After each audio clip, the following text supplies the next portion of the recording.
First question చదవాలి sir. మీరు question చదివితే సగం సొల్యూషన్ వచ్చినట్టే. ఫస్ట్ క్వశ్చన్ అర్థం కావాలి. చక్రవడ్డీ ప్రకారము ఒక నిర్దిష్ట మొత్తము 2 సంవత్సరాలలో 2.25 రెట్లు అవుతుంది. 2 సంవత్సరాలలో టైం పీరియడ్ గ్యాప్ 2 years. అంటే ప్రిన్సిపల్ నుంచి మొదటి సంవత్సరం తర్వాత అండ్ ఇది 2వ సంవత్సరం తర్వాత ఇక్కడ 1 year గ్యాప్ ఉంది, ఇక్కడ కూడా 1 year గ్యాప్ ఉంది. టైం పీరియడ్ గ్యాప్ గనక సేమ్ ఉంటే స్కేలింగ్ ఫ్యాక్టర్ కూడా సేమ్ అవుతుంది. ఇక్కడ 1 year ఉంది, ఇక్కడ 1 year ఉంది. అంటే ఇక్కడ ఇంటూ ఎక్స్ పెడితే ఇక్కడ కూడా ఇంటూ ఎక్స్ ఎంత ఇచ్చాడు? 2.25. 2.25ని నేను 1.5 హోల్ స్క్వేర్గా రాసుకోవచ్చు. అంటే ఇది 1.5 ఇంటూ 1.5. ఎందుకు స్క్వేర్గా మారింది? ఇక్కడ టైం పీరియడ్ ఇంటూ 1.5 అవుతే ఇక్కడ కూడా స్కేలింగ్ ఫ్యాక్టర్ ఇంటూ 1.5 అవుతుంది. ఫస్ట్ క్లాస్లో మనం ఈ పాయింట్ని చాలా క్లియర్గా చూసాం. ఇక్కడ చూడండి సార్, ఈ పాయింట్ని నేను యూజ్ చేస్తున్నాను. టైం పీరియడ్ గ్యాప్ గనక సేమ్ ఉంటే స్కేలింగ్ ఫ్యాక్టర్ గ్యాప్ వాల్యూ కూడా సేమ్ అవుతుంది. మొదటి సంవత్సరానికి ఇంటూ ఎక్స్ అవుతే 2వ సంవత్సరం కూడా ఇంటూ ఎక్స్, 2వ సంవత్సరం కూడా into X. Scaling factor value ఏంటి sir? 1 + r%. 1 + r% is 1.5. r% is 0.5. 0.5 అంటే 1/2. 1/2 శాతాల్లో ఎంత? 50%. శాతాల్లో ఎంత? 50%. ఇదేంటి sir? Without using answer option. నేను ఆన్సర్ని అసలు చూడలేదు. స్కేలింగ్ ఫ్యాక్టర్ కాన్సెప్ట్ ద్వారా ఈ క్వశ్చన్ని సాల్వ్ చేశాను. స్కేలింగ్ ఫ్యాక్టర్ కాన్సెప్ట్ ద్వారా ఈ క్వశ్చన్ని సాల్వ్ చేశాను. స్కేలింగ్ ఫ్యాక్టర్ కాన్సెప్ట్ ద్వారా ఈ క్వశ్చన్ని సాల్వ్ చేశాను. మెథడ్ 2, మల్టిపుల్ మెథడ్స్ని మనం డిస్కస్ చేద్దాం. Method 2, an is equal to answer option use చేయకుండా ఇంకో మెథడ్ ఏమన్నాను? an is equal to p into x power n. Amount ఎంత అయిందన్నాడు? 2.25 టైమ్స్ p అయిందన్నాడు. So equivalent to p into x ఎన్ని సంవత్సరాల్లో అయిందన్నాడు?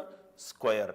అంటే p క్యాన్సల్ అవుతే 2.25ని 1.5 హోల్ స్క్వేర్గా రాసుకోవచ్చు. ఎక్స్ వాల్యూ ఎంత వచ్చింది? 1.5. 1 + r% ఎంత? 1.5.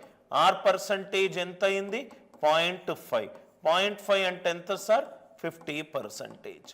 ఇది an is equal to p into x power n concept. an is equal to p into x power n concept. ఇదేమో టైం పీరియడ్ సేమ్ ఉన్నప్పుడు స్కేలింగ్ ఫ్యాక్టర్ సేమ్ అవుతుంది. ఆ కాన్సెప్ట్ యూజ్ చేశాను. First ఇయర్కి ఇంటూ 1.5 అవుతే next 1 year కూడా into 1.5. ఇదేమో an is equal to p into x power n.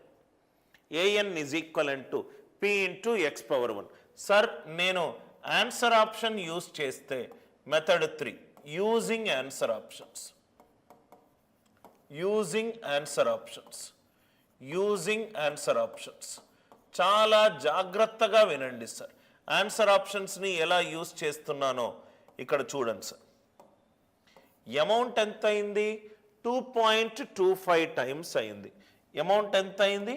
2.25. So 2.25 ఇనీషియల్గా 1 ఉంది, ఇప్పుడేమో 2.25 అయింది. ఎప్పుడైంది? 2 yearsకి. మొట్టమొదటి ఆప్షన్ రైట్. 25 100 మీద 25 పెరిగింది. 100 మీద 25 పెరిగింది. ఇది 125. 100 మీద 25 పెరిగింది. 2వ సంవత్సరం 100 మీద 25 పెరిగింది. 125. డిజిటల్ సమ్ ఇక్కడేమో 9, 2 + 2 + 5. ఇక్కడేమో 1 ఇంటూ 125 8, 125 8. 8 8 64. 1 is equal to 9. కానే కాదు. 1 not equal to 9. 1 not equivalent to 9. ఇదైతే ఆన్సర్ కాదు. ఒక్కొక్క కాన్సెప్ట్ని ఒక్కొక్కటి ఎక్స్ప్లెయిన్ చేసుకుంటూ వస్తాను. 15%, అమౌంట్ ఏమో 2.25 అయింది, ప్రిన్సిపల్ ఏమో 1, 100 ఏమో 15 పెరిగింది. 100 మీద 15 పెరగడం అంటే 115. మళ్ళీ 100 మీద 15 పెరిగింది అంటే 115. 115లో 23 అనే ప్రధాన సంఖ్య దాగుంది. 115లో 23 అనే ప్రధాన సంఖ్య దాగుంది. 5 × 23 ఎంత? 115. దీంట్లో 23 అనే ప్రధాన సంఖ్య దాగుంది, కానీ 2.25 అనేది 23 తోటి భాగింపబడట్లేదు, కాబట్టి మూడోది తప్పు. 4వ ఆప్షన్ 75. 2.25 అనేది ఫైనల్ వాల్యూ. ఇనీషియల్ 1, 100 మీద 75 పెరిగింది 175. 100 మీద 75 పెరిగింది 175. 175 అనేది 7 తోటి భాగింపబడుతుంది. 7 × 25 ఈజ్ 175. రైట్ హ్యాండ్ సైడ్ 7 తోటి భాగింపబడుతుంది. లెఫ్ట్ హ్యాండ్ సైడ్ 2.25 అనేది 7 తోటి భాగింపబడట్లేదు, కాబట్టి ఉన్న ఒకటే ఒక ఆప్షన్ ఏంటి? 50. ఓన్లీ ఒకటే ఒక ఆప్షన్ ఏంటి? 50. అది ఒకటి. 50 కూడా క్రాస్ చెక్ చేసుకుందాం. 2.25 ఇట్ ఈజ్ పి ఇంటూ 100 మీద 50 పెరిగింది 150. 100 మీద 50 పెరిగింది 150. 6 36, 9, ఇది కూడా 9. 2 + 2 + 5, 9 equivalent to 9. Digital sum match అయింది. Are you all with me? ఇది 50%. అన్ని మెథడ్లను మనము చూసాము. స్కేలింగ్ ఫ్యాక్టర్ ఎలా యూజ్ చేయాలి చూసాము. A N is equivalent to P into x⁴n ఎలా యూజ్ చేయాలి చూసాము.